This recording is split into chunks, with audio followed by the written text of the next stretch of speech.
Les ténèbres ne régneront pas toujours sur la terre. La dépression, l'addiction, la tristesse, le stress sont des prisons. La honte te pousse à t'isoler. Pendant toutes ces années, tu as cherché la liberté. Ce n'est pas un hasard si tu te retrouves ici. J'ai entendu tes cris. Je t'appelle encore une fois. Ne résiste pas. Laisse-toi conduire par le son de ma voix. Je suis là, avec toi.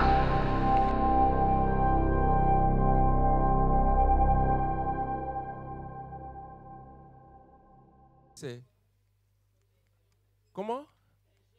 Le jeûne, hein, intéressant. Le chiffre 40 dans la Bible, ça représente quoi? Ah bon, en fait, dans la culture hébreu, les chiffres ont des représentations, des symboles, et le chiffre 40, c'est lié à la transition, à l'épreuve, la difficulté, l'intensité. C'est pour ça que Jésus était amené pour jeûner 40 jours dans le désert. C'était un temps d'épreuve, de difficulté. De même que le peuple d'Israël a fait 400 ans, un multiple de 40, en tant qu'esclave. Et on peut le voir aussi avec la sortie d'Égypte. Ils sont sortis d'Égypte et ils sont dans le désert. Ils étaient à combien de temps de Canaan à pied? Qui le sait? 11 jours. Bien, moi j'ai entendu 10, on est tout près. Et en gros, ils étaient à 10 jours de Canaan et ils ont passé 40 ans dans le désert. 40 ans d'épreuve, 40 ans à tourner. Et moi, je ne souhaite pas qu'Évidence puisse passer 40 années dans le désert. J'ai entendu un yes. Je ne souhaite pas qu'Évidence puisse passer 40 années dans le désert. Parce que Évidence entame un grand projet. Un grand projet qui nous concerne tous. Et on peut le voir que si on ne fait pas la même erreur que le peuple d'Israël. Ils auraient dû passer 10 jours dans le désert, peut-être un mois, mais pas 40 ans. Et ils ont douté. Ils ont douté car ils ne connaissaient pas Dieu. Et comme ils ont douté, ils ont manqué de foi. Et n'ont pas pu entrer en l'espace de 10 jours, en l'espace d'un mois. Ils ont passé 40 ans parce qu'ils ont douté. Et moi, je ne souhaite pas qu'Évidence puisse passer 40 ans dans le désert, 40 ans à attendre ce bâtiment, parce qu'on n'aura pas pris le temps de connaître Dieu. De même, David, il est arrivé face à Goliath qui a passé 40 jours et 40 nuits à insulter le peuple. Et il a dit, « Celui qui m'a délivré de la bouche du lion et de la patte de l'ours, lui connaissait son Dieu. Il connaissait son Dieu, il savait qu'il était capable de le délivrer de la main de cet infidèle. » Évidence, connais-tu ton Dieu? Connais-tu ton Dieu? Sais-tu de quoi il est capable? Peux-tu dire, celui qui m'a délivré de la maladie, celui qui m'a délivré du deuil, celui qui m'a délivré de la dette, agira encore aujourd'hui? Parce que tu le connais intimement. Parce qu'il a pris le temps de discuter, d'échanger, de découvrir qui il est dans le secret. Alors si tu connais ton Dieu, je t'invite à te lever. Je t'invite à réfléchir aux conséquences de ne pas connaître Dieu. Ne pas connaître Dieu, c'est rester effrayé devant Goliath pendant 40 jours. Ne pas connaître Dieu, c'est passer à côté de la bénédiction pendant 40 ans. Ne pas connaître Dieu, c'est passer à côté de ce que Dieu a prévu pour ta vie. Alors, Évidence, je t'invite à connecter, à chercher et à connaître ton Dieu. Prends ce temps, prends cette décision, car tu pourras dire, celui qui m'a délivré, celui qui a agi, celui qui a fait, peut le faire encore aujourd'hui. Et en son nom, je me lève. Au nom de l'Éternel, j'affronte mes géants, j'affronte les circonstances, j'affronte les difficultés, j'affronte les problèmes, car je connais mon Père, je connais mon Dieu. Alors, Évidence, élève la voix et va chercher ton Père, va chercher ton Dieu. Seigneur, toi qui es vivant, toi qui agis, toi qui as déjà fait, toi toi qui as déjà transformé. Je viens à toi car tu peux le faire encore aujourd'hui pour Évidence. Tu peux encore le faire aujourd'hui pour l'Arche. Tu peux le faire encore aujourd'hui car tu es le même hier, aujourd'hui et éternellement. Je peux compter sur toi. Évidence peut compter sur toi. Alors je veux te connaître. Je vais être avec toi. Je veux vivre pour toi et t'apporter toute ma louange, toute mon adoration, car toi seul en es digne aujourd'hui et à jamais. Amen. Amen. Bonjour, Église Évidence, une deuxième fois. Du coup, je voulais vous partager aussi un petit encouragement très court. Là, cette fois-ci, ce ne sera pas vraiment sur le psaume 91, ça je les garde pour un premier culte, mais c'est pas grave. Je voulais vraiment nous exhorter sur le repos, sur se reposer. Et là, je voulais plus parler dans un aspect pratique. Parce qu'on se dit souvent, on va se reposer, on va monter sur un lit ou voilà, sur un canapé et puis dormir. Et on ne sait pas comment se reposer en Dieu, forcément. On ne sait pas comment décharger quelque chose devant Dieu. Et je voulais nous encourager de manière pratique à suivre ce qui est dit dans Matthieu, d'entrer dans le lieu secret et de faire ce qu'il y a à faire en fait. Pas obligé de se déchirer la voix ici, mais juste de rentrer dans le lieu secret et d'ouvrir la parole. D'ouvrir la parole. Dieu, je vais me reposer. Qu'est-ce que tu dis sur le repos? Et qu'est-ce que tu veux me dire à moi? En général, moi, quand je fais ça, j'aime bien mettre du soaking aussi, ça aide. Et de prier. Et après, de dormir. C'est ça vraiment le repos. C'est se décharger, accepter d'être léger et puis dormir. Donc voilà, c'est ce que je voulais vous partager. Et la deuxième chose, c'est de rester dans la présence de Dieu, en fait. Ce matin, on se disait ça dans le premier culte, c'est qu'on a besoin de Dieu pour tout. On a besoin de Dieu pour prier, on a besoin de Dieu pour être là, pour se mouvoir, pour réfléchir, pour penser, pour manger, tout. On a besoin de Dieu. Et je voulais nous encourager comme ça, à chanter ce qu'on va chanter là tout à l'heure, mais à vraiment le prier de manière sincère, parce qu'on ne peut rien faire sans lui. Et si on fait quelque chose sans lui, ça ne lui sera pas agréable et ce ne sera pas pour sa gloire. Donc voilà. Amen. Que Dieu vous bénisse.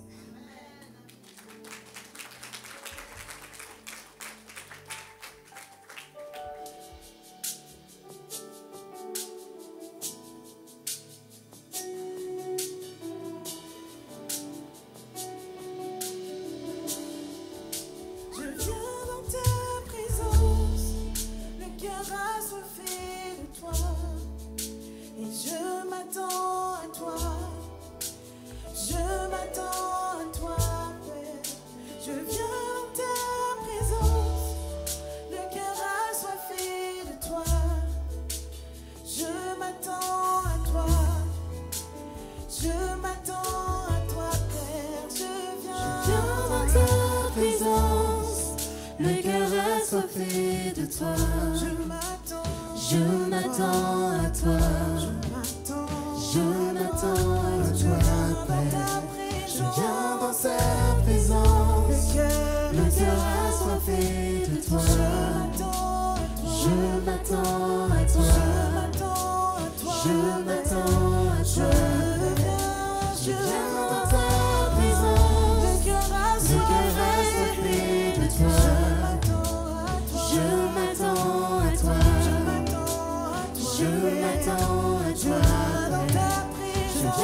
Alléluia, nous venons devant toi, Seigneur, t'apporter le fruit de nos lèvres. Nous t'apportons notre prière, nous t'apportons notre adoration. Et comme le psalmiste dans le psaume 141, peut-être que nous avons eu ces temps-ci des combats, peut-être que nous avons eu des détracteurs, peut-être que nous avons eu des difficultés à faire entendre notre voix, peut-être que nous sommes vraiment pressionnés, nous sommes dans une situation, Seigneur, de complications autour de nous. Mais comme lui, nous venons avec nos mains levées devant toi. Parce que nos mains levées devant toi sont comme l'encens qui monte. Et notre prière est comme l'holocauste du soir, comme l'offrande du soir devant toi. Et ce moment que nous avons ce matin avec toi, c'est ce moment de connexion où nous pouvons être ensemble, toi Seigneur et nous, et tout relâcher sur toi, parce que le repos aussi vient de ce que nous pouvons te parler. Le repos vient de ce que nous pouvons tout te dire et tout relâcher sur toi. Alors je t'encourage ce matin. Il est ce Dieu-là qui a envie de savoir ce qu'il y a sur ton cœur.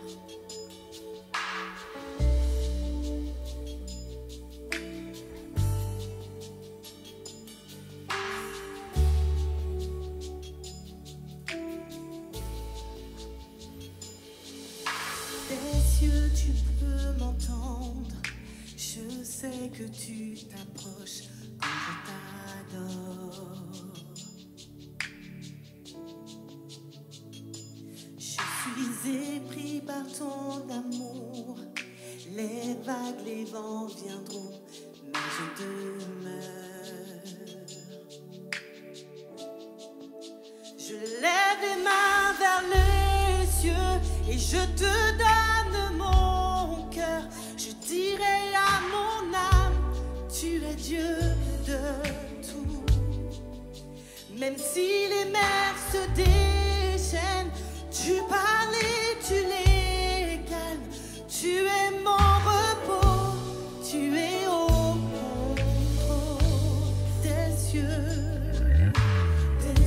Tu peux m'entendre, je sais que tu t'approches. Quand je t'adore, épris par ton les vagues, les vents viendront, mais je demeurerai. Et je lève les mains, je lève les mains vers toi. Je te donne mon tu es tout ce que j'ai à mon âme. Tu es Dieu de tout. Même si les mers autour de moi se déchaînent, tu parles Seigneur, mais tu les calmes. Tu es mon repos, tu es au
Tu élèves tes mains vers le ciel.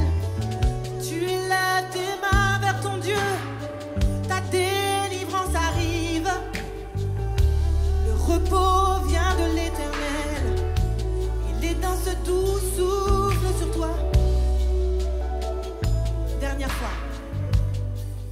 Je lève les mains vers lui. Je te donne mon cœur.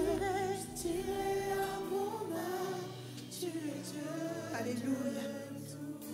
Même si tu pars,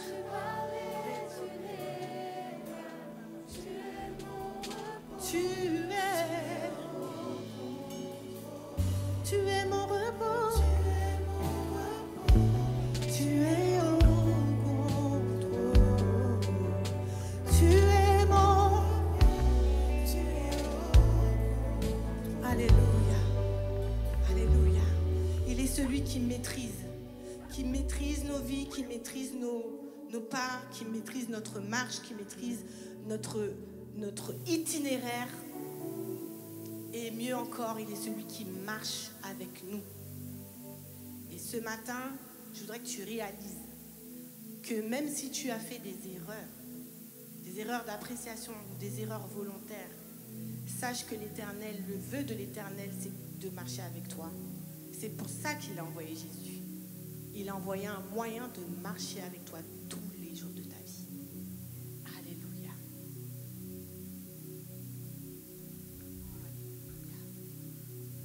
Oh, nous te louons, Seigneur, nous te bénissons. Nous te remercions, Seigneur.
Aucune flamme ne peut me brûler, aucune bataille ne me fait dévier, aucune montagne ne peut m'arrêter, car tu tiens ma main et je marche dans ta victoire.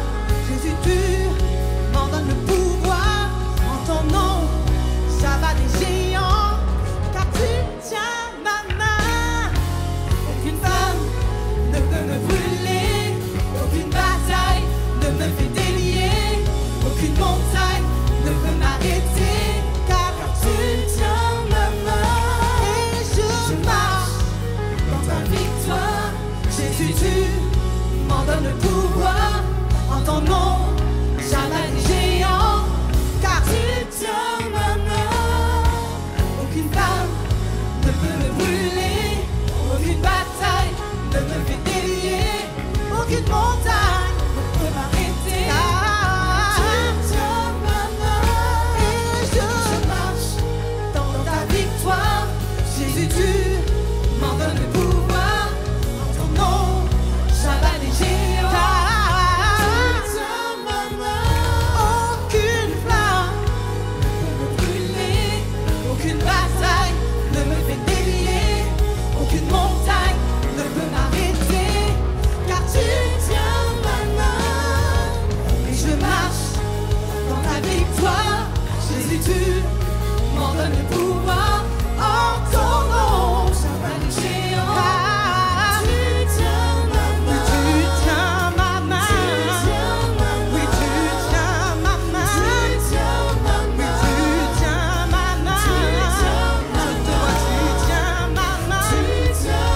Tu marches avec moi.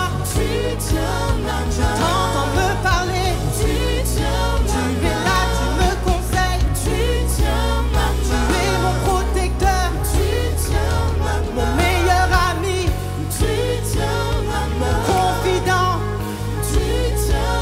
Ta main est sur moi, le sang est sur moi. Oui, tu tiens ma main. Oh, tu tiens ma main. Tu tiens ma main.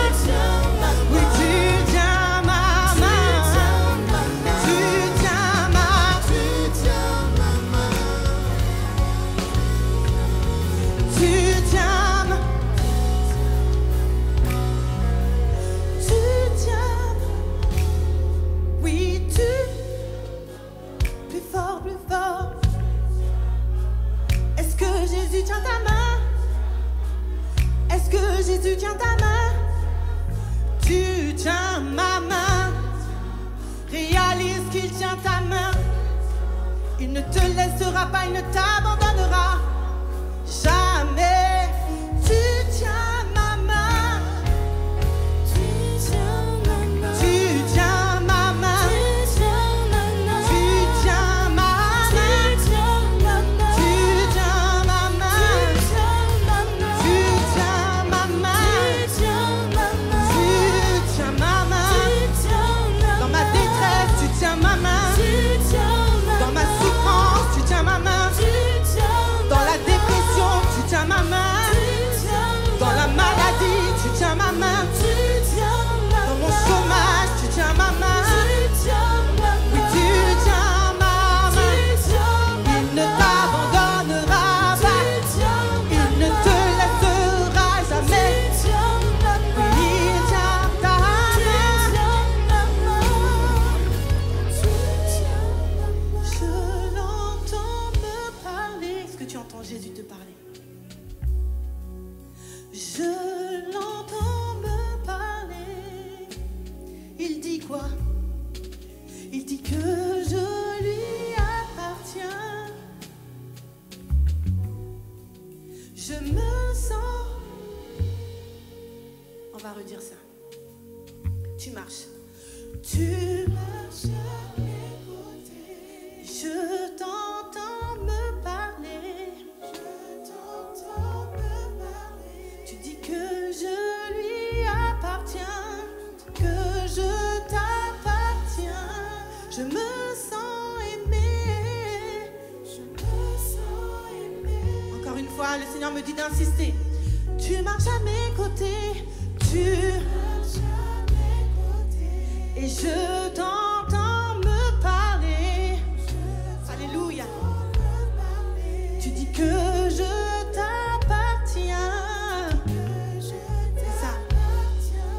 Je me sens aimé.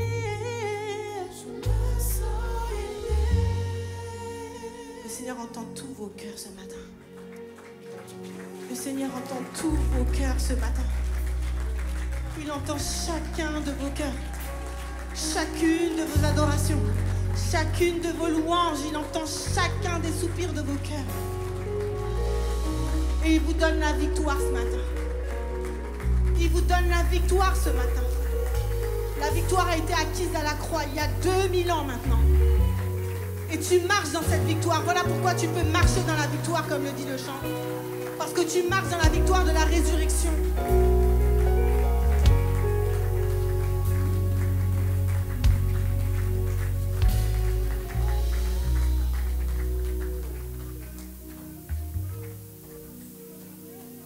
Alléluia.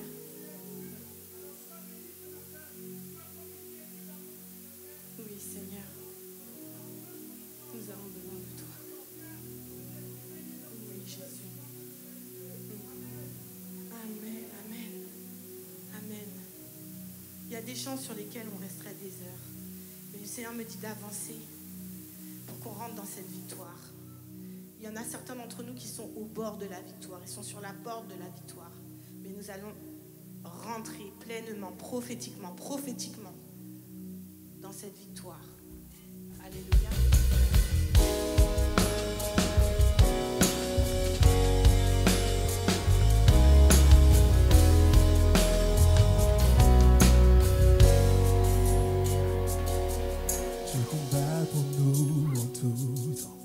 Entouré de tous les anges, et je prends plaisir à savoir que tu es couronné vainqueur, mon secours et mon défenseur, mon ami et mon sauveur.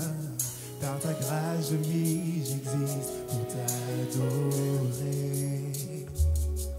Quand j'entends louer ta grandeur, devant toi je me prosterne. Et la peur se tait devant toi, car tu es couronné vainqueur. Que ta gloire inonde ce lieu, et que ta puissance déborde. Par ta grâce je vis, j'existe pour t'adorer. Alléluia.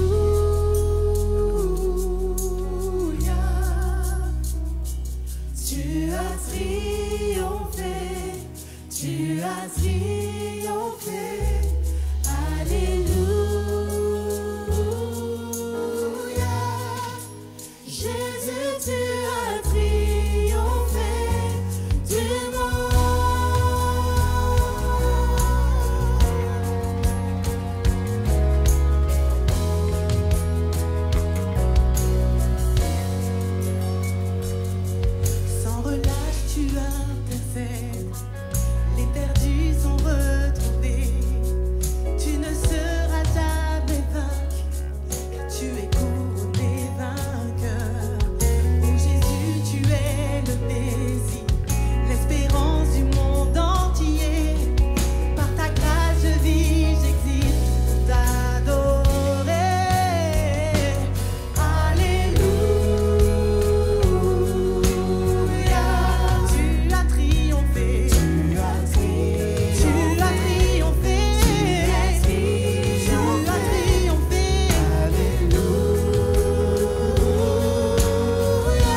À la croix, ton œuvre accomplie, ton corps fut enseveli.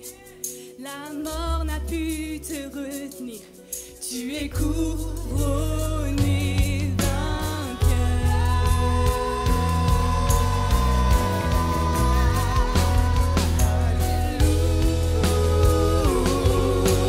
Alléluia, tu as triomphé, tu as triomphé, tu as triomphé, alléluia. Jésus, tu as triomphé. Les forteresses tomberont et les hauteurs s'abaisseront. Tu es couronné. Est-ce que je peux voir des danses de joie dans ce lieu? Tu es vainqueur. Les forteresses tomberont et les hauteurs s'abaisseront. Par notre force, Seigneur, mais par ta force, Seigneur. Dernière fois. Les forteresses tomberont et les hauteurs s'abaisseront. Tu es couronné, vainqueur. Tu es vainqueur, tu es vainqueur, tu es vainqueur. Les forteresses tomberont Et les hauteurs s'abaissent. Tu es vainqueur, tu es couronné, vainqueur. Tu es vainqueur. Dernière fois. Tu es vainqueur. Les forteresses tomberont et les hauteurs s'abaisseront. Tu es couronné, vainqueur. Tu es vainqueur. Tu es vainqueur.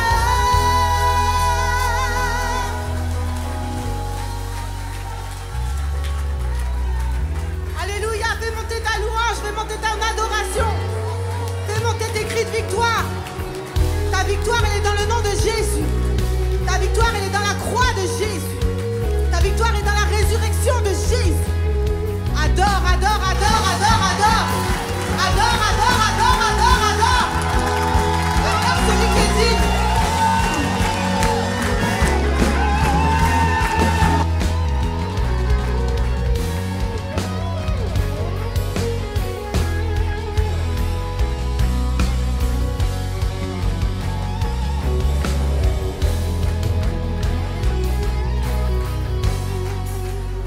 Alléluia.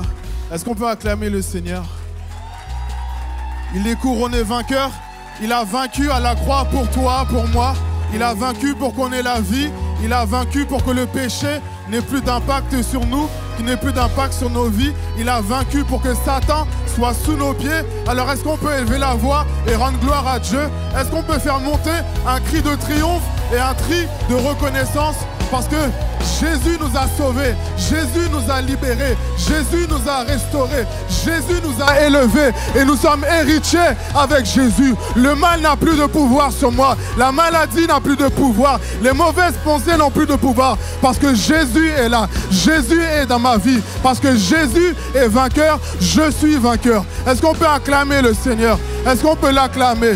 Si je vis aujourd'hui, c'est parce que Christ a vaincu. Alléluia. Gloire à toi, Jésus. Alléluia, Seigneur, merci pour ce temps, merci pour ta grâce, merci pour cette louange éternelle, mon roi, que nous aurons dans l'éternité avec toi, Père éternel. Je te prie ce matin, Père très saint, que nos cœurs soient disposés à recevoir ta parole, éternel, mon roi. Peu importe la semaine qu'on a passée, Seigneur Jésus, qu'on puisse mettre nos problèmes de côté, nos soucis de côté, afin de ne regarder qu'à toi, éternel, mon roi. Je prie dans ta présence que les vies soient changées, que les vies soient transformées, éternel, mon roi, que les malades soient guéris, Saint-Esprit. Fais ton œuvre en chacun de nous, roi des rois.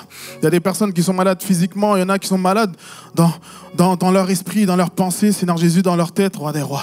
Alors je prie que tu puisses te manifester pleinement ce matin et que chacun puisse recevoir sa part, éternel, mon roi. Parce que lorsqu'on vient dans ta présence, Seigneur Jésus, tu as toujours quelque chose à nous donner, roi des rois. Alors nous nous attendons à toi, Père éternel, que nos cœurs soient comme une bonne terre, éternel, mon roi, qui ne demande qu'à recevoir la semence afin de porter du fruit. Que toute la gloire te revienne, Père très saint, dans le nom de Jésus. Amen. Est-ce qu'on peut applaudir la louange, s'il vous plaît? Merci à vous. Vous pouvez prendre place.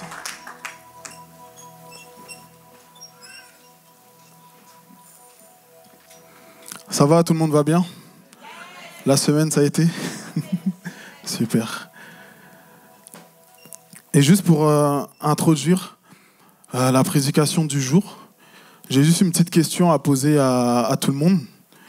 Et je vais demander à toutes celles et ceux qui connaissent Emmanuel Macron juste de lever la main, s'il vous plaît.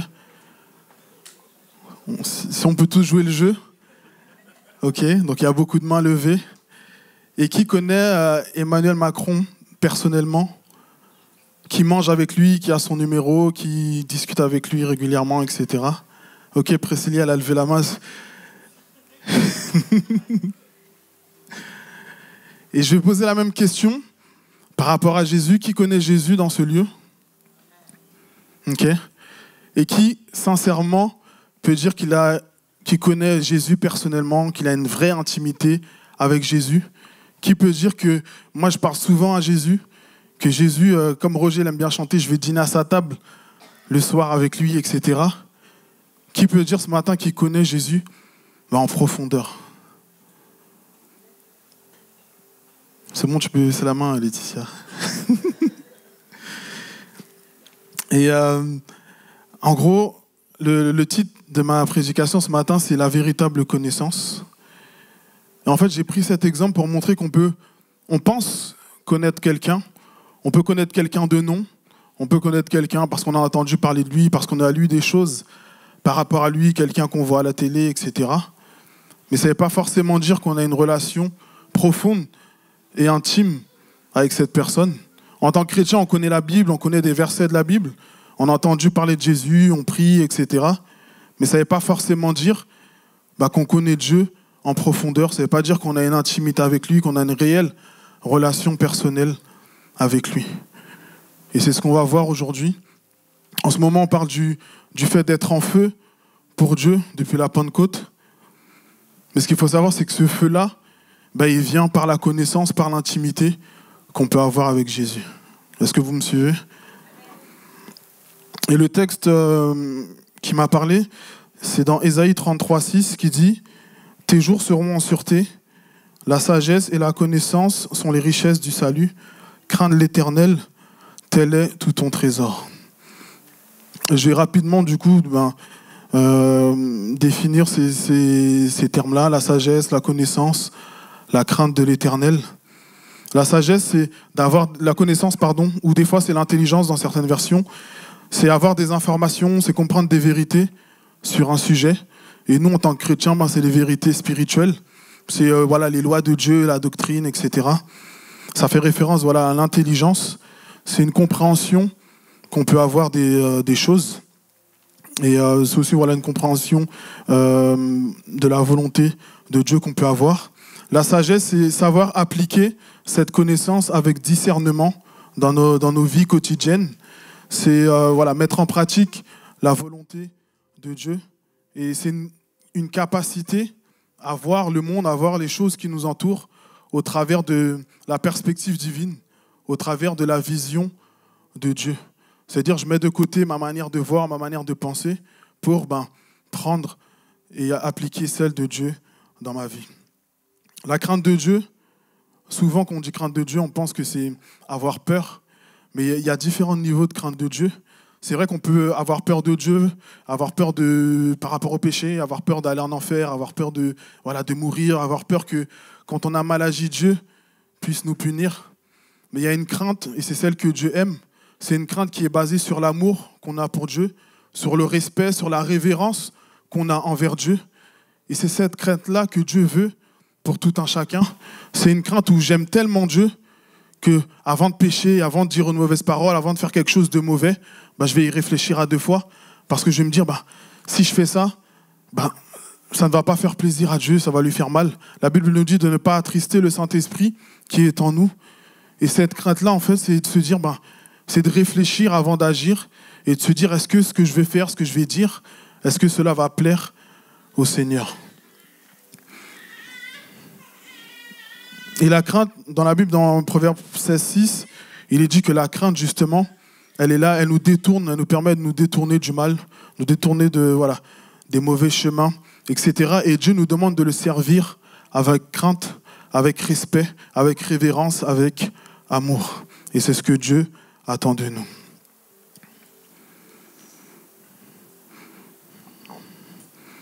Le premier point que je vais aborder, c'est dans l'importance de connaître Dieu. Au travers de la sagesse, de la crainte de Dieu, de la connaissance, ce qui est mis en avant, c'est tout simplement la piété du chrétien. C'est notre relation, l'intimité, c'est toutes les choses qu'on met dans nos vies au quotidien pour entretenir la relation qu'on a avec Dieu. Et il est important de connaître Dieu, encore une fois, pas de manière superficielle, mais vraiment de manière profonde et intime.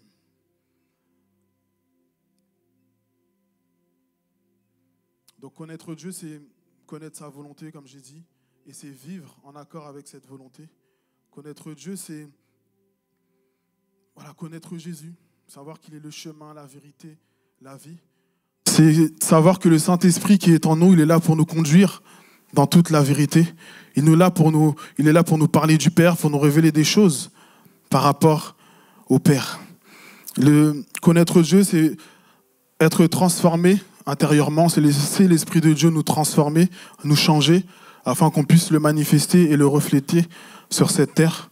Connaître Dieu, c'est passer du temps avec lui, être connecté à lui constamment, afin qu'il puisse se révéler à nous, et que chaque jour, il y ait une révélation progressive, où Dieu nous parle, où Dieu se révèle à nous, où Dieu nous montre ses différentes facettes. Ne pas simplement s'arrêter à ce qu'on entend, que Dieu est amour, que Dieu pardonne, etc. Mais il faut le vivre et l'expérimenter. Connaître Dieu, c'est connaître ses promesses, savoir ce qu'il dit à propos de nous, à propos de toi, à propos de moi, dans sa parole. Toutes ces promesses, peu importe les situations qu'on rencontre, peu importe les difficultés qu'on traverse, c'est de savoir que les promesses de Dieu sont vraies, c'est de savoir que Dieu peut guérir, que Dieu peut me sauver, que Dieu peut libérer, que Dieu peut restaurer, etc.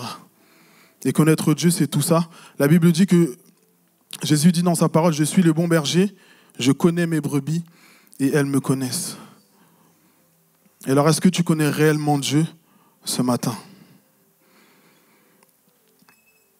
Souvent, en tant que parents, on transmet des choses à nos enfants, on essaie de bien les éduquer, de leur transmettre des bonnes valeurs, etc. Mais ils n'écoutent pas toujours, ils en font qu'à leur tête. Et voilà. Et des fois, on n'en fait qu'à notre tête, on veut faire par nos propres moyens, par notre propre pensée, etc. Et Dieu, il a ce problème-là avec nous. C'est qu'il nous donne sa parole, il nous donne des instructions pour notre bien. Mais au final, on préfère suivre notre propre voie. On préfère écouter notre chair, écouter notre intelligence limitée et faire les choses par nous-mêmes. Et c'est ce qui dérange Dieu, en fait. C'est qu'on fasse les choses de nous-mêmes, mais sans l'écouter lui, qui est la vérité. Et il y a un point important qu'il faut savoir, c'est que Dieu, avant toute chose, il nous connaît mieux que quiconque. C'est lui qui nous a formés avant même qu'on soit dans le ventre de nos mères. Il nous connaissait déjà. Il nous connaît mieux que quiconque. C'est lui qui nous a façonnés, c'est lui qui nous a formés, c'est lui qui sait ce qu'il y a de bon pour chacun de nous. Mais au final, nous, on préfère gérer les choses à notre manière, à notre façon, et ne pas écouter Dieu. Et moi, il y a une phrase qui m'a déjà marqué. Je pense que certains ont pu l'entendre ou certains ont pu la dire. Et cette phrase, c'est « J'ai l'impression que tu ne me connais pas ». Et cette phrase, c'est le cœur de Dieu, ce matin, qui parle à son peuple et qui dit « J'ai l'impression que tu ne me connais pas. Tu lis ma parole, tu as vu de quoi je suis capable, mais pourtant, quand tu te retrouves face à des situations, c'est comme si tout ce que tu avais lu, tu as tout oublié. C'est comme si ce n'était pas vrai, c'est comme si tu n'y croyais plus, c'est comme si tu n'avais plus foi en moi. J'ai l'impression que tu ne me connais pas. » Et moi, cette phrase, par rapport à moi, moi je l'ai déjà entendue. Je l'ai déjà dite, je l'ai déjà entendue. C'est une phrase que ma femme m'a déjà dit. « Josué, j'ai l'impression que tu ne me connais pas. » Elle m'a dit ça parce que j'ai pu dire des choses qui l'ont blessée, tout en sachant pertinemment qu'en le disant, je sais que je vais lui faire du mal. Et parce que je suis en colère ou autre, je vais appuyer là où ça fait mal. Elle m'a dit, Josué, je crois que tu ne me connais pas, parce qu'elle s'attendait à ce que j'agisse à son égard d'une certaine manière. Et moi, je ne l'ai pas fait, je n'ai pas répondu à ses besoins, je n'ai pas répondu à ses attentes, je n'ai pas pris en compte ses blessures. j'ai l'impression que tu ne me connais pas. Parce que tout simplement, j'ai fait les choses sans penser à elle. Au final, ça blesse l'autre personne, ça crée de la distance, ça crée des tensions, etc. Et aujourd'hui, moi, je prends conscience, et même en préparant cette prédication, j'ai pris conscience que cette phrase, non seulement ma femme, elle me l'a déjà dit, mais Dieu aussi me dit cette phrase-là, et Dieu nous dit cette phrase-là. Parce qu'au final, il a l'impression qu'on ne le connaît pas vraiment, dans la manière dont on agit, dont on parle, dont on réagit à certaines situations, on ne le reflète pas en fait. On est sur terre pour refléter Dieu. On a été créé à son image, à sa ressemblance. Il nous laisse sa parole, il nous laisse des instructions, des indications. Il y a le Saint-Esprit qui est en nous. Donc, on trouve quand même le moyen de manquer la cible et de ne pas être son reflet sur cette terre. Alors quand on entend cette phrase, c'est que c'est le cœur de Dieu qui parle. En gros, il nous dit, tu ne sais pas qui je suis vraiment. Il nous dit, tu ne comprends pas mes attentes envers toi, tu ne comprends pas mes besoins, tu ne comprends pas ma mission, ce pourquoi j'ai envoyé mon fils à la croix et ce pourquoi j'ai été mis sur cette terre. Est-ce que ça, tu le comprends?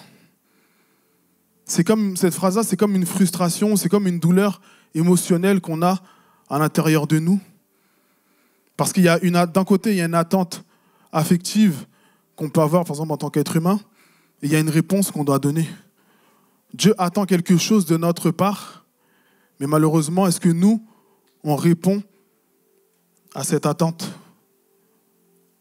Ou est-ce que nous, on répond de la bonne manière à cette attente? Donc ça montre qu'il y a un déséquilibre, il n'y a pas de réciprocité dans la relation. Donc il y a quelque chose qui cloche dans cette relation-là. Des fois, après plusieurs années, tu es avec quelqu'un, ça fait des années, tu connais quelqu'un, ça fait des années qu'ils sont en couple, en amitié, etc. Tu dis, mais c'est pas cette personne qui va me faire ça, c'est pas cette personne qui va me faire du mal après tout ce qu'on a passé, après tout ce qu'on a traversé. Tu dis, c'est plus quelqu'un qui ne me connaît pas, quelqu'un que je viens de rencontrer qui est plus sujet à me faire du mal de cette manière, mais pas quelqu'un que je connais depuis des années. Quelqu'un avec qui on a partagé des choses. Souvent on dit, mais cette personne, elle a mangé chez moi, elle est venue, elle connaît mes parents, etc. Au final, c'est cette personne qui te met un couteau dans le dos.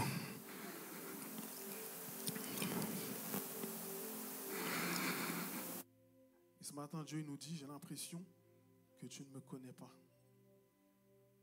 Parce que ce que Dieu attend de toi, de nous, de moi, on ne le fait pas en fait.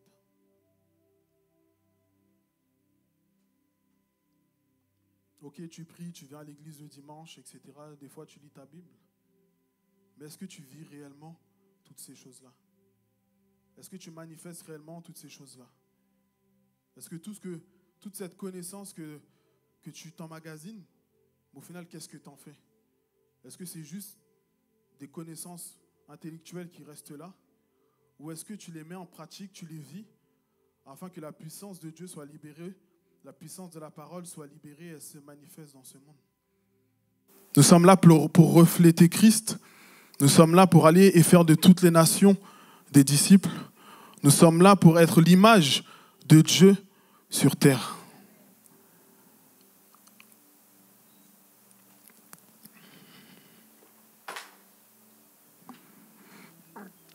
Est-ce que tu as une vraie connexion avec Dieu, une vraie intimité? Est-ce que ton cœur est réellement ouvert? Quand tu entends une prédication, quand tu lis ta Bible, etc., est-ce que ton cœur est vraiment ouvert à recevoir ces paroles-là? Et généralement, quand on te dit cette phrase, c'est un signal d'alarme. Et derrière, tu dois poser une action, tu dois réagir. Sinon, la relation derrière, elle va être compliquée. Tu vas décevoir la personne et ça va faire un effet boule de neige où tout ce que tu as pu construire, tout sera dégradé. Ce que Dieu veut nous dire ce matin, c'est qu'on vienne le chercher au-delà des apparences, qu'on le cherche en profondeur, qu'on ne cherche pas juste sa main, mais qu'on cherche également son cœur. Ce qu'il veut nous dire, c'est d'entrer dans le lieu secret, d'entrer dans notre chambre et parler avec lui, lui prier, lui demander qu'il se révèle à nous. prendre conscience que le Saint-Esprit qui est en nous est une personne et que cette relation doit être nourrie au quotidien.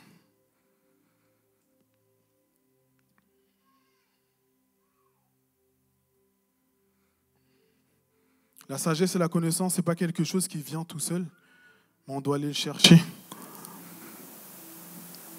Et la révélation que tu as de Dieu dépend de ta recherche, de ta soif que tu as de Dieu.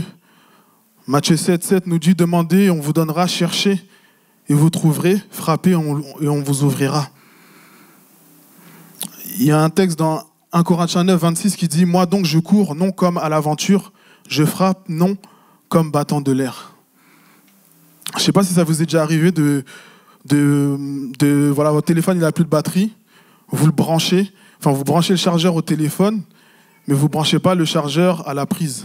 Ou chez moi, j'ai une multiprise avec on-off. Des fois, je pense que la multiprise, elle est sur on, en fait, elle est sur off. Moi, je pense que mon téléphone, il charge. Et au final, il ne charge pas. Et au final, des fois, il s'éteint et il n'y a plus de batterie. Et en fait, ce verset-là, ce qu'il dit, c'est que des fois, nous, on pense être dans le vrai, on pense être dans le bon, mais en fait, rien ne se passe parce qu'on n'est pas connecté. On pense que c'est branché, on pense que la batterie elle se recharge, on pense que parce que j'ai lu un verset, c'est bon, je suis un bon chrétien, j'ai lu ma Bible plusieurs fois cette semaine, etc. Mais si tu ne mets pas cette parole en pratique, tu brasses de l'air d'une certaine manière. Tu brasses du vent et tu fais rien et rien ne se passe.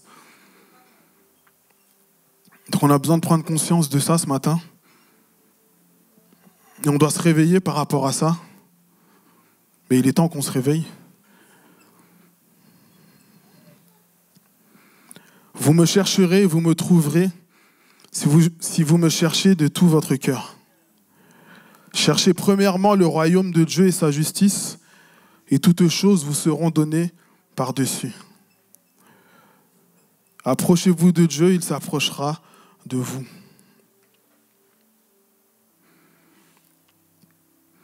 Et j'aimerais dire à quelqu'un que ton feu, que ta connaissance de Dieu, que ton intimité avec Dieu, elle ne peut pas dépendre des autres. Elle ne peut pas juste dépendre du dimanche. Je viens le dimanche matin, je reçois une parole et c'est tout, je m'arrête là. Toute la semaine, je fais ma vie, etc. Et j'attends dimanche prochain pour avoir un temps dans la présence de Dieu. Ça ne peut pas marcher comme ça. La Bible dit que, voilà, comme on dit, le salut, il est personnel. Et on a besoin tout un chacun d'avoir une relation personnelle avec Dieu. On ne peut pas avoir des relations de substitution où on cherche juste, on vient le dimanche, on s'attend à ce que le pasteur nous parle, responsable des hommes, des femmes, on vient à l'église, ok, je reçois une parole et c'est bon, ça s'arrête là. Dieu, ce qu'il veut, c'est une intimité avec chacun d'entre nous. On est tous des êtres différents et Dieu nous appelle tous à des choses différentes. Donc on a besoin de cette intimité, de ce lien personnel avec Dieu afin qu'il puisse nous révéler, qu'il puisse te révéler ce qu'il y a dans ta vie, ce qu'il y a sur ta vie et ce qu'il veut faire au travers de toi. Donc il y a des choses que Dieu ne révélera pas à certaines personnes parce que ça ne fait pas partie du plan qu'il a pour leur vie. Il y a certaines révélations, peut-être c'est pour les pasteurs, peut-être c'est pour des évangélistes, etc., etc. Mais chacun a des révélations spécifiques qu'il doit recevoir de Dieu pour sa propre vie. Parce qu'au travers de ta vie, il veut faire quelque chose de particulier et de spécifique. Et tu ne peux pas dépendre de la relation de quelqu'un parce que toi aussi, tu as besoin de ta relation. La personne qui va te prêcher, elle va te prêcher selon ce que Dieu lui a révélé au travers de sa vie, au travers de l'onction, au travers des projets que Dieu a pour sa propre vie.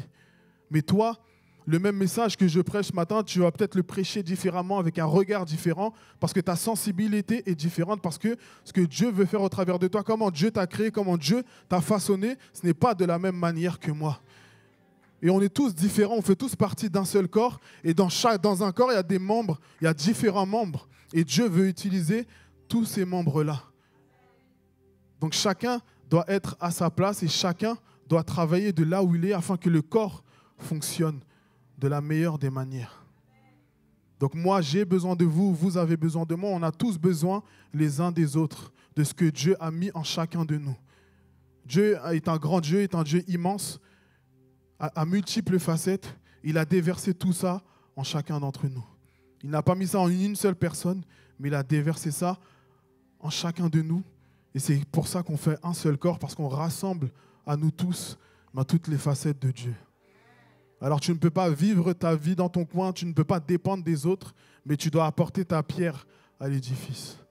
Donc il est temps que tu te réveilles, il est temps qu'on se réveille et qu'on se mette en marche.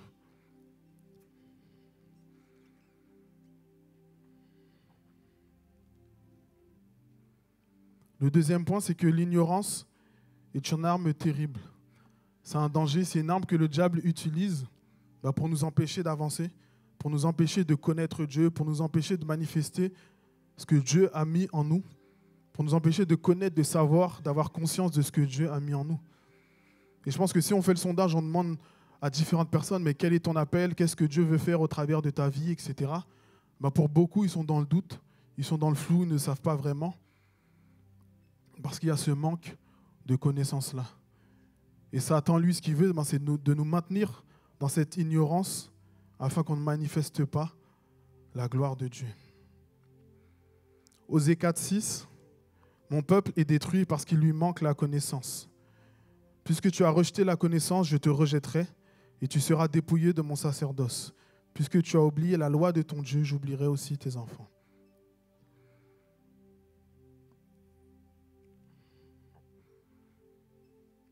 Donc le diable ne veut pas qu'on connaisse Dieu. Il ne veut pas qu'on ait une intimité avec lui. Et justement, le monde souffre, les chrétiens souffrent, les êtres humains souffrent parce qu'ils n'ont pas cette connaissance, ils n'ont pas cette révélation de qui est Dieu. Et Satan, lui, il veut juste nous empêcher de connaître l'évangile. Il veut empêcher que l'évangile se propage au monde. Il veut empêcher que ceux qui sont dehors, ceux qui sont perdus, puissent entendre la parole de vérité, que les vies soient changées et transformées. Et pour faire ça, il s'attaque directement à l'Église en empêchant les chrétiens d'être qui ils sont appelés à être. Il va distraire les chrétiens, il va nous mettre des problèmes dans nos vies, il va nous attaquer. Et au lieu de garder les yeux fixés sur Jésus, nous, on va garder les yeux fixés sur le monde, on va garder les yeux sur nos problèmes, etc. On va se dire, Dieu ne m'aime pas, Dieu m'a oublié, j'ai l'impression que Dieu ne peut pas le faire, etc. Et au final, Dieu il dit, mais j'ai l'impression que tu ne me connais pas. Parce que Dieu il a dit, vous aurez des tribulations dans le monde, mais prenez courage, j'ai vaincu le monde. Alors ce matin, quelle est ta connaissance de ton Dieu? 2 Corinthiens 4:3, si notre évangile est encore voilé, il est voilé pour ceux qui périssent.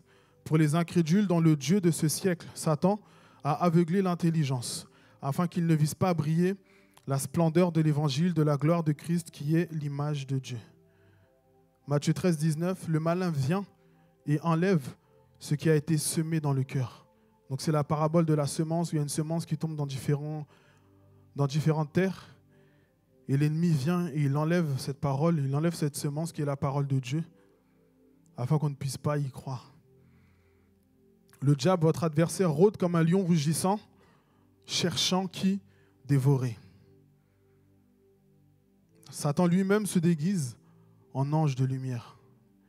Et la Bible nous met en garde contre les fausses doctrines, les faux prophètes, contre les loups déguisés en brebis qui se cachent au milieu de nous.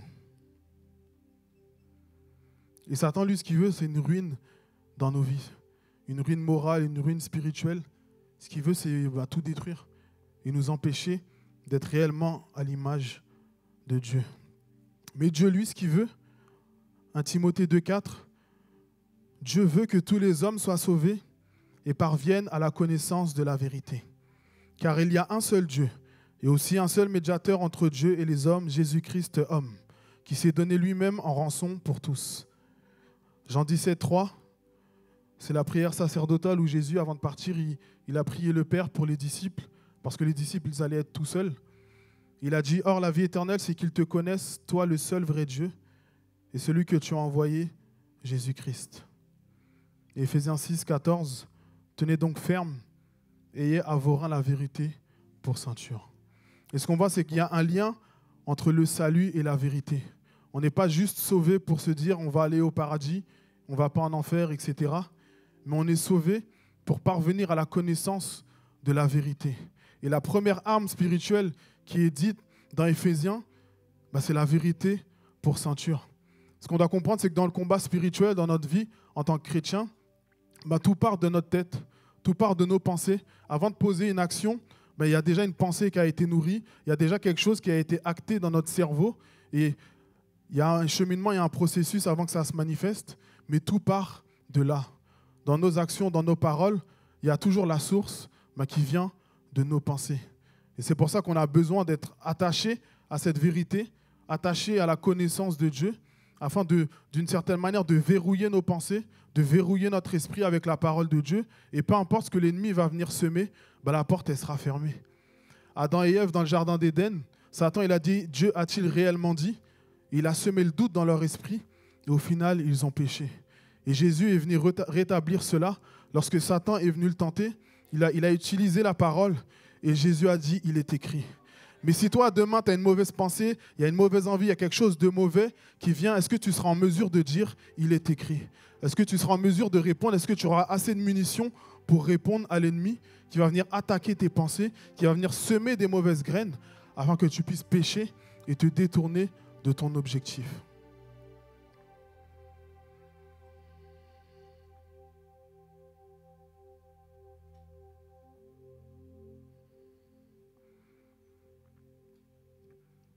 Donc on doit avoir conscience de ça, de ce combat qui se passe, de l'ennemi qui veut nous voiler, qui veut nous obscurcir. Et c'est pour ça qu'il est important de connaître la parole, il est important d'avoir cette intimité avec Dieu, parce que sinon c'est une ouverture, c'est une porte ouverte à tout un tas de mauvaises choses. Donc on a besoin d'être bâti, d'être fondé sur le roc, enraciné en Jésus, afin de pouvoir tenir ferme et résister face à toutes les attaques, toutes les ruses de l'ennemi. Et mon dernier point, c'est le sacrifice. Pourquoi le sacrifice? Parce que connaître Dieu, avoir une intimité avec Dieu, avoir une relation profonde avec Dieu, cela suppose qu'on puisse sacrifier certaines choses, qu'on puisse sacrifier de notre temps, notre énergie, etc. Ça suppose un sacrifice pour que justement on puisse avoir cette intimité, ce lien profond. Aujourd'hui, le monde, il y a plein de plaisirs, il y a plein de distractions, il y a plein de choses qui peuvent nous faire dévier. Et on a besoin de renoncer à toutes ces choses-là pour avoir une réelle relation avec Dieu. Romains 12, 1 nous dit « Je vous invite donc, frères, à cause de cette immense bonté de Dieu, à lui offrir votre corps comme un sacrifice vivant, saint et qui plaise à Dieu. Ce sera là, de votre part, un culte spirituel ou un culte raisonnable dans certaines versions. Et le culte que Dieu veut qu'on lui rende, la vie que Dieu veut qu'on mène, c'est une vie où on renonce à nous-mêmes afin de pouvoir le suivre, afin de lui ressembler et afin d'être son reflet sur cette terre. » Genèse 22, 7, pardon. Alors Isaac, parlant à Abraham, son père, dit « Mon père ». Et il répondit « Me voici, mon fils. » Isaac reprit « Voici le feu et le bois. Où est l'agneau pour l'holocauste ?» Et dans le contexte de ce passage, c'est que Abraham n'avait pas d'enfant et il a mis du temps à avoir des enfants. Dieu lui a promis, etc. Ça a mis un certain temps. Et quand Dieu lui a donné son fils, le fils de la promesse, Dieu dit il voulait le tester pour voir si Dieu était au-dessus de son fils ou pas. Dieu voulait voir si il était en première place dans sa vie ou pas.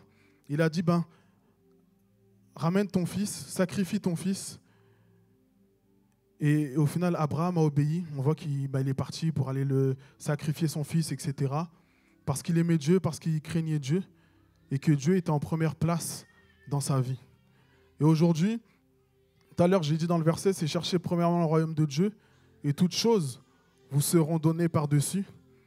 Mais aujourd'hui, on est plus dans Seigneur Jésus, donne-moi toutes choses et après, moi, je vais chercher ton royaume. Aujourd'hui, c'est un peu le monde à l'envers. Et en gros, ce qu'on doit comprendre par là, c'est qu'on doit se sacrifier, on doit s'abandonner réellement à Jésus. Et Dieu doit être en première place dans nos vies, plus que l'argent, plus que les plaisirs, plus que toute autre chose. Et même l'apôtre Paul, lui, il était très dur. Il a dit, moi, j'aimerais que tous les hommes soient comme moi et ne se marient pas afin de s'occuper des affaires de Dieu parce que sinon, ils vont plus s'occuper de leurs femmes, etc., etc. Donc lui aussi, il était très dur. Donc je ne vous demande pas de faire ça, mais c'est pour vous montrer un peu l'état d'esprit que lui avait et le fait que lui, il était focus sur Dieu, sur l'œuvre de Dieu et rien d'autre. Les sacrifices dans l'Ancien Testament, c'était fait pour expier les péchés, pour pardonner les péchés du peuple. Les sacrifices étaient pour se consacrer à Dieu, pour avoir une communion avec Dieu. Et c'était là la réalité des sacrifices. Et l'Holocauste, donc il y a différents types de sacrifices. Et l'Holocauste en particulier, ce sacrifice-là, c'est l'animal, en fait, il était complètement consumé en signe de vie, complètement dévouée à Dieu, complètement offerte à Dieu. Donc il y avait des sacrifices où il y avait une partie de l'animal qui était consumée, il y avait une partie pour Dieu, une partie pour les sacrificateurs, etc. Mais pour l'Holocauste, tout l'animal devait être brûlé en signe de dévouement total à Dieu. Et nous, ce qu'on doit comprendre, c'est qu'on doit aussi offrir nos vies, on doit être dévoué totalement à Dieu. On ne doit pas simplement donner une partie, mais on doit se donner entièrement à Jésus. Parce qu'à la croix, il y a un prix qui a été payé, il y a le sang de Jésus qui a coulé. Et aujourd'hui, c'est Christ qui vit en nous, c'est lui qui règne sur nos vies. Il n'est pas simplement notre sauveur, mais il est aussi notre Seigneur. Et c'est lui qui conduit, qui guide nos vies. C'est lui l'autorité de notre vie. Et ce que Dieu nous demande, c'est qu'on puisse diminuer et que lui, il puisse croître. Donc dans le sacrifice, on voit qu'il y a le feu. Et souvent dans la Bible, on peut voir que le feu, ça symbolise la présence de Dieu. On voit que le feu, c'est, comme le chant il dit, le feu du fondeur. C'est un feu qui nettoie, un feu qui purifie. Le feu fait référence aussi au Saint-Esprit. À la Pentecôte, quand le Saint-Esprit est venu, il y a des langues de feu qui se sont manifestées. Et le feu, en tout cas une facette du feu que j'aimerais qu'on puisse prendre conscience ce matin, c'est l'amour qu'on a pour Dieu, c'est la passion qu'on a pour Dieu, c'est le zèle qu'on doit avoir pour Dieu. Depuis la Pentecôte, on parle du feu, mais le feu, ce n'est pas quelque chose d'extérieur, mais c'est quelque chose qui est en nous. Et la flamme, elle doit brûler en chacun de nous afin de faire un grand brasier. C'est-à-dire que le feu, il est en chacun de nous. Le feu, c'est toi qui décides ou non d'être en feu ou pas. Ce n'est pas parce que tu vas aller dans une conférence, que tu vas aller à gauche, à droite, que tel pasteur va t'imposer les mains que tu seras en feu. Le feu, ça va dépendre de ta soif de Dieu, de ton intimité avec Dieu, du prix que tu payes pour cette relation, pour que Dieu se manifeste au travers de ta vie. Alors, est-ce que tu es passionné de Dieu? Est-ce que tu aimes Dieu réellement, sincèrement? Est-ce que tu es zélé? Est-ce que tu as envie d'œuvrer pour Dieu? Est-ce que tu as envie de faire des choses pour Dieu? Généralement, quand on aime quelqu'un, quand on trouve quelqu'un d'extraordinaire, d'exceptionnel, etc., on donne tout pour cette personne, pour lui plaire, pour entretenir cette relation.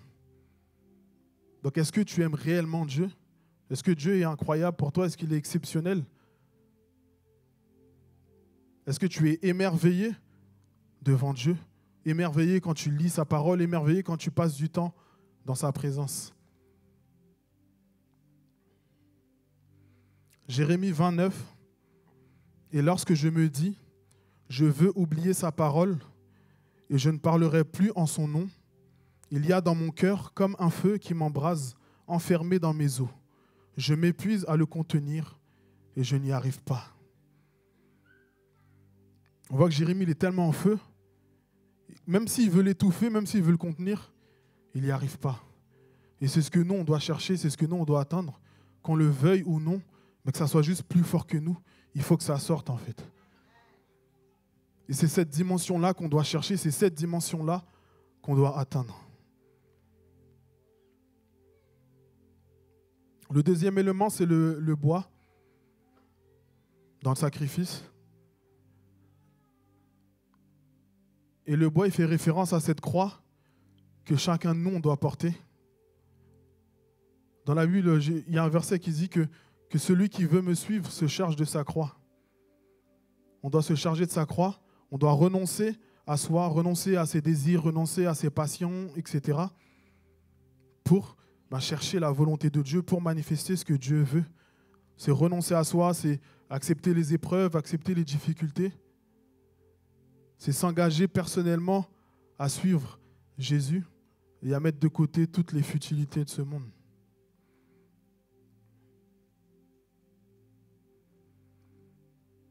Donc le bois, c'est renoncer à soi, c'est se mettre au service.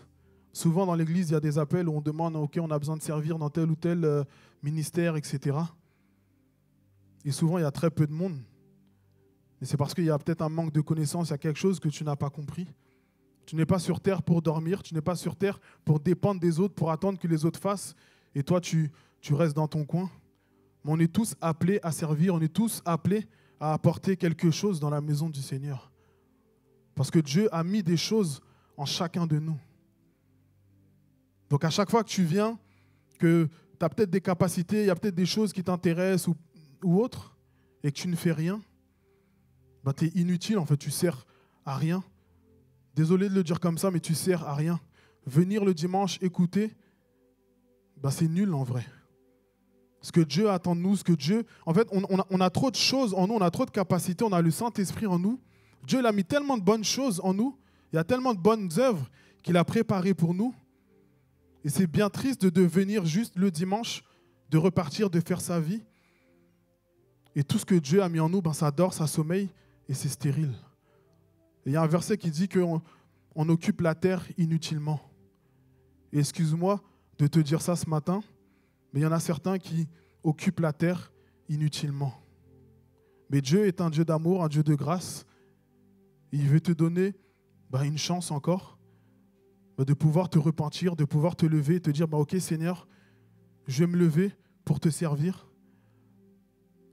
Même si c'est le ménage, même si c'est une petite chose, mais au moins je vais me lever pour faire quelque chose pour toi. Tu as tellement fait pour moi, tu as tellement fait dans ma vie. Je suis obligé de te servir, je suis obligé de me mettre en mouvement.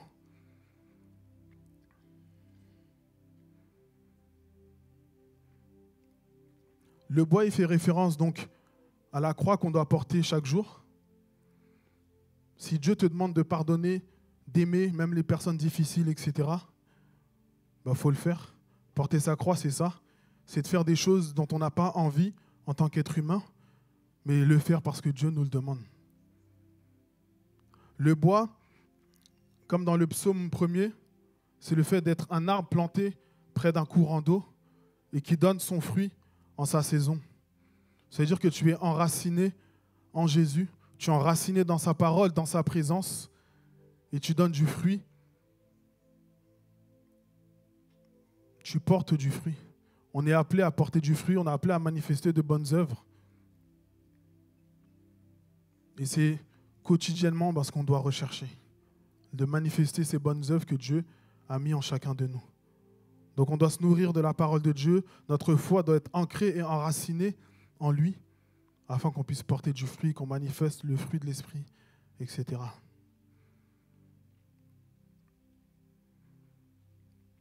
Et par rapport au bois, on était parti en retraite l'année dernière, et on a fait un feu de camp. Et il y avait toute une équipe qui était là pour mettre du bois, pour éviter que le feu ne s'éteigne. Et en gros, ce qu'on doit comprendre, c'est que le bois, il est important. Le fait de se sacrifier, le fait de renoncer à soi, d'être enraciné en Dieu, c'est important. Parce que si tu ne fais pas ça, le feu ne pourra pas durer, le feu ne pourra pas rester. Donc tu as besoin de remettre du feu constamment. Tu as besoin de remettre du bois, pardon. Et l'équipe qui se chargeait de rajouter le bois, au bout d'un moment, elle était fatiguée. Parce que plus ils mettaient du bois, plus le bois il était consumé, il fallait chercher du bois encore, il fallait en remettre pour éviter que le feu ne s'éteigne. Et c'était tout un travail. Et ils étaient extrêmement fatigués parce que ça demandait du temps, de l'énergie, etc. Et ce que je veux faire comprendre à l'Église, c'est que le bois, c'est nous, c'est notre vie sacrifiée. Et si chacun ramène sa vie, si chacun se sacrifie, si chacun y met du sien dans l'Église, ça évitera qu'on soit fatigué. Ça évitera que ce soit toujours les mêmes personnes qui servent, qui font des choses, alors que Dieu vous a donné des dons et des talents. Si chacun, comme l'a dit le pasteur, si chacun ramène sa bûche, au final, il y a un grand feu qui pourra prendre place. Donc chacun Et chacune doit faire sa part et prendre la décision de le faire ce matin. Le dernier élément, c'est l'agneau. La Bible dit de Jésus que c'est l'agneau de Dieu qui ôte le péché du monde. C'est un agneau qui était sans tache et pur. Et il est dit aussi dans Colossiens 2,14, il a effacé l'acte dont les ordonnances nous condamnaient et qui subsistait contre nous, et il l'a détruit en le clouant à la croix. Il a dépouillé les dominations et les autorités et les a livrées publiquement en spectacle, en triomphant d'elles par la croix.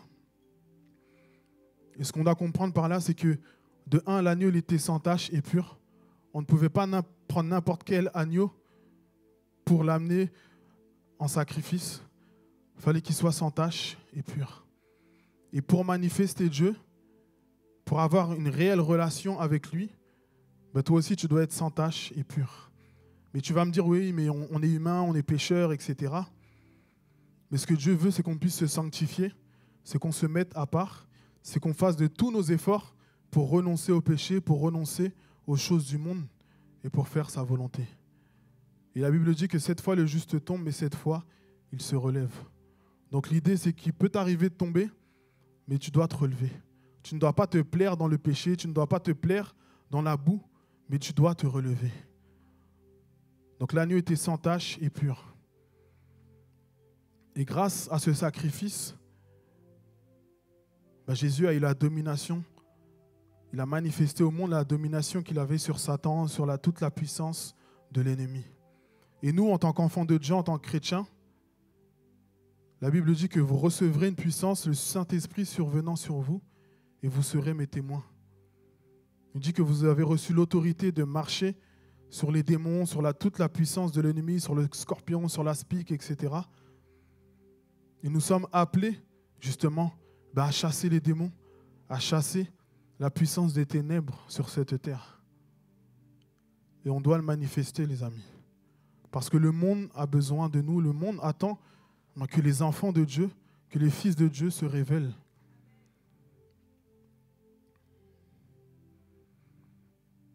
L'offrande, donc l'Holocauste, l'offrande, comme j'ai dit, c'est une offrande où l'animal devait être complètement consumé. C'est-à-dire qu'il ne doit plus rien rester, juste de la cendre. Et ce que Dieu attend de nous, le sacrifice qui est agréable à Dieu, c'est quand tu t'abandonnes entièrement à lui. C'est quand le moi est totalement consumé, qu'il n'y a plus rien et qu'il y a juste Dieu, son esprit qui se manifeste au travers de ma vie. Donc ça veut dire que ma vie doit être complètement soumise à lui et qu'il ne doit plus rien rester de moi, du vieil homme, mais c'est juste Dieu qui agit au travers de nous. Et pour conclure, nous sommes la lumière du monde. Matthieu 5, 14. Et manifester cette lumière, c'est connaître Dieu. C'est de chercher justement sa sagesse, sa révélation dans notre quotidien, afin de le vivre et de le manifester. C'est d'avoir cette crainte de Dieu, cette humilité, cet amour pour lui, afin de avoir ce feu, cette passion, cet ardent désir, afin de toujours chercher à passer du temps avec lui, chercher le plus de Dieu.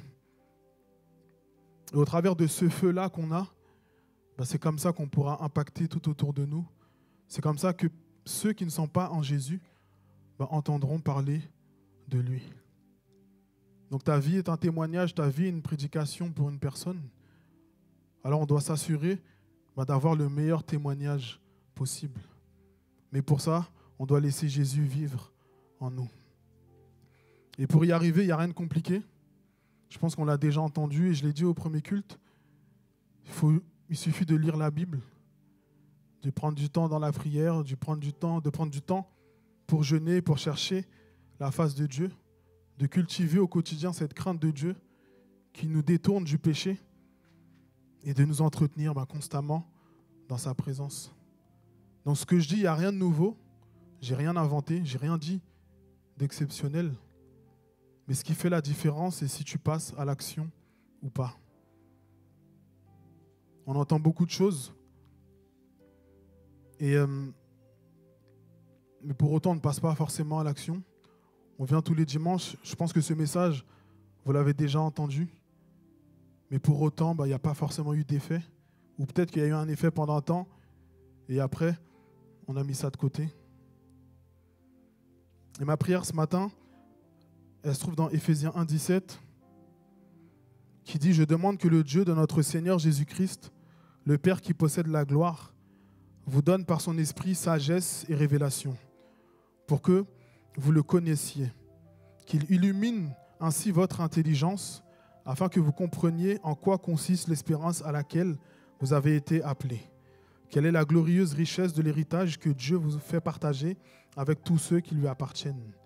Et quelle est l'extraordinaire grandeur de la puissance qu'il met en œuvre en notre faveur, à nous qui plaçons notre confiance en lui. »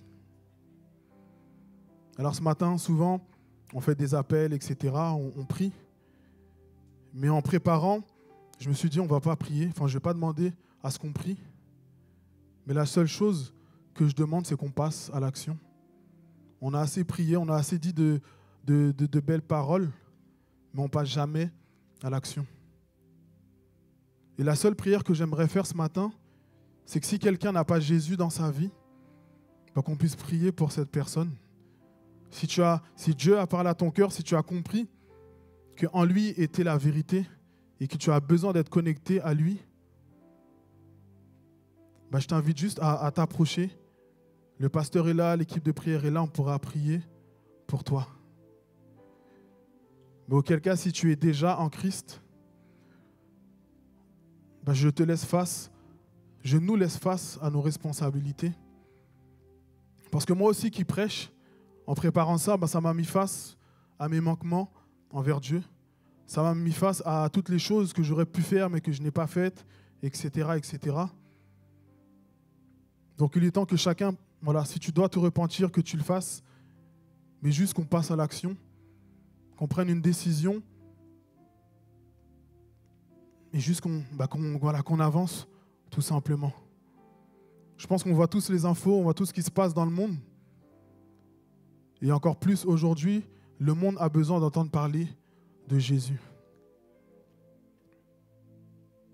Alors juste si on peut passer à l'action, si on peut se lever, si l'Église peut se réveiller et prendre ses responsabilités envers le monde, envers l'entourage, envers les gens qui t'entourent, envers la mission que Dieu t'appelle à faire.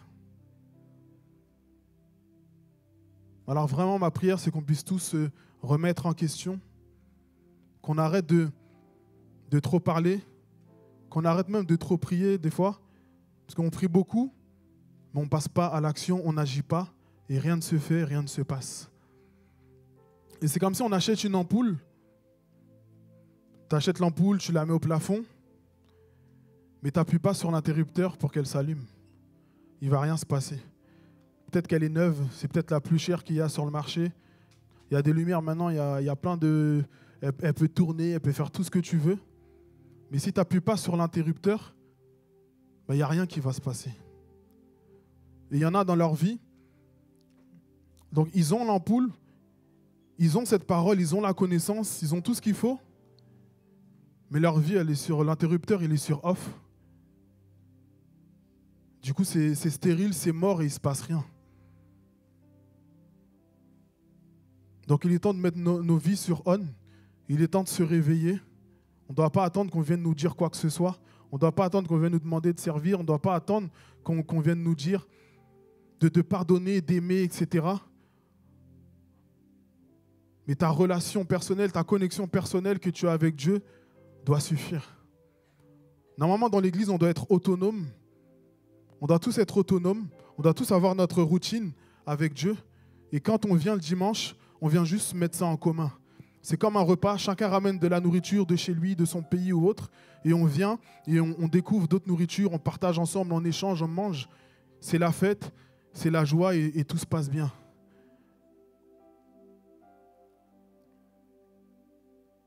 Alors vraiment, je nous invite à prendre conscience ce matin que l'Église se lève, que l'Église se mette en marche et que l'Église manifeste la gloire de Dieu. Parce que je ne sais pas combien de temps il me reste sur cette terre. Mais ce que je veux, c'est que quand Jésus reviendra, qu'ils disent bon et fidèle serviteur. Je n'ai pas envie de perdre du temps. Je n'ai pas envie de gaspiller la grâce de Dieu. Je n'ai pas envie de gaspiller toutes les bonnes choses que Dieu a mis en moi. Que ce soit à cause de la timidité, à cause de l'ignorance, à cause de tout un tas de choses. Vous savez, l'ignorance n'est pas une excuse. Parce que la nature à elle seule suffit pour témoigner que Dieu est vivant, que Dieu est grand, que Dieu est puissant. On n'a pas besoin de la Bible spécifiquement, c'est un plus. Alors encore plus, si on a la Bible, on a encore moins d'excuses. On doit juste prendre le temps de l'ouvrir, de lire. Si on ne comprend pas, on demande à un frère, une sœur, un pasteur, etc. Il y a toujours des solutions. Donc l'ignorance, le manque de connaissance n'est pas une excuse pour Dieu. Que Dieu vous bénisse.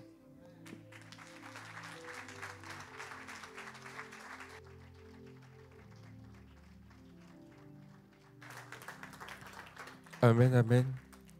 Seigneur Dieu, merci pour aujourd'hui. Merci parce que tu vois ton assemblée qui se lève, qui comprend qu'elle a un rôle, qui comprend qu'elle doit chercher à te connaître plus. Vraiment, permets que ce qui était rappelé aujourd'hui puisse poser des fondations profondes et solides afin de construire avec toi, d'avancer avec toi, Dieu vivant. Merci encore parce que nous sommes ton peuple et sans toi, nous n'avons aucune valeur, Papa. Alors que la louange et l'adoration te reviennent dans ton Fils Jésus. Amen. Merci Évidence Home, soyez bénis. Et évidemment, je vous invite à vous asseoir. On va passer aux annonces. D'abord, je veux accueillir la personne qui nous visite. N'hésitez pas à lever la main afin de vous signaler.